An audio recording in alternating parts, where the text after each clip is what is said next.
The geographic center of our state, a town named after a railroad tycoon, and the sighting of a 12-foot monster. I'm Wayne Worth, and you're watching On the Road in West Virginia, our 55 counties, Braxton County.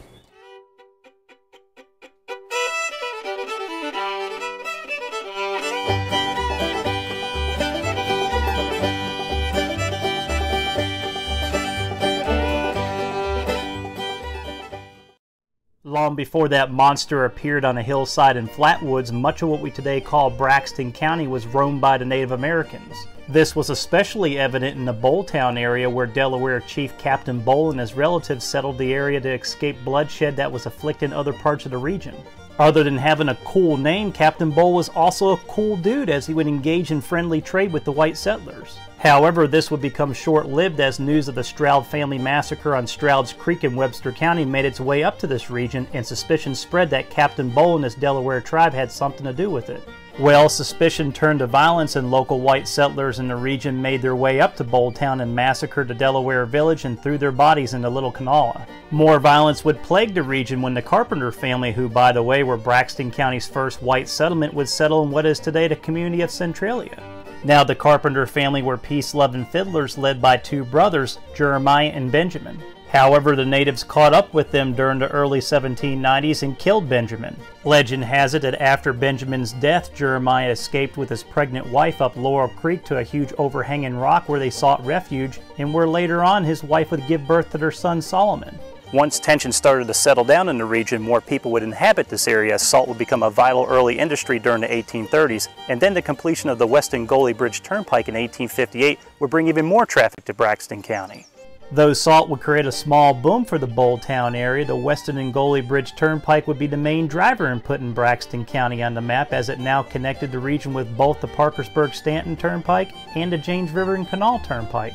However, with the turnpike being completed during the eve of the American Civil War, the county would also see some action. The first action happened in Sutton as the Confederate Moccasin Rangers drove the Federals out of town.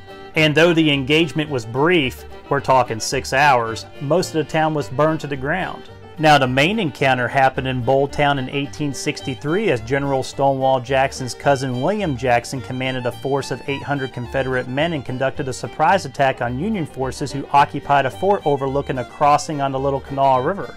To make a long story short, even being outnumbered 2-1, the Union forces stood their ground for 12 hours, which ultimately led Jackson's men to retreat back into the Greenbrier Valley. Now, Braxton County during the late 1800s and early 1900s would see some big changes economically as the timber industry would make its way to the region. As a result, the town of Sutton would become a major commercial center with a population of 1,200 by 1930. The real game changer, though, would be the coming of the West Virginia and Pittsburgh and the Coal and Coke Railways. It all started in Burnsville in 1892 when the West Virginia and Pittsburgh Railway came to town. Believe it or not, Burnsville was quite a booming little town during this time with a thriving lumber and oil and gas industry. Even Henry Gasaway Davis's Coal and Coke Railway made its way to Burnsville. And speaking of Henry Gasaway Davis, another early 20th century Braxton County boomtown would even be named after him. Incorporated in 1905, Gasaway would become the site of where both the Charleston and Elkins sections of the Coal and Coke Railway would meet. What resulted was Gasaway becoming a major railroad town in central West Virginia as the population would skyrocket over 1,600 by 1930. And we can't forget about Copen, which was a thriving coal town along the Coal and Coke Railway. Now, the county during the second half of the 20th century would see a moderate economic shift from coal and timber to interstate highways and tourism.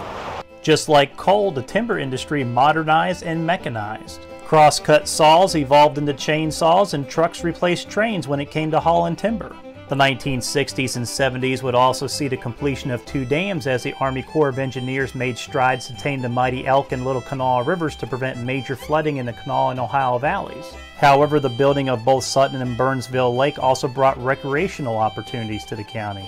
The 1970s would also bring the completion of Interstate 79, which would run straight through the heart of Braxton County. However, once Quarter L, or as we know it, US 19, was completed during the 1990s, the county would start seeing travelers from both Florida and Canada, as both of these highways would become a popular north-south route. Along that route and located in the geographic center of our state is Flatwoods, which has also developed into a popular travel stop and a significant commercial center in the county, with its crown jewel being the factory outlet stores. But nothing beats the legend of the Flatwoods Monster, where in 1952 a group of locals, mainly youth, witnessed a fireball crash to the earth. What they saw next was a 12-foot man-like creature with a red face and green clothing floating towards them. Of course they ran, but hey, at least it didn't have wings. I'm Wayne Worth, and until next time, always remember what we value and hold important to our lives today came from events that happened yesterday, and it's when we begin to understand the events of yesterday that we fully embrace today, which makes tomorrow become less of a mystery.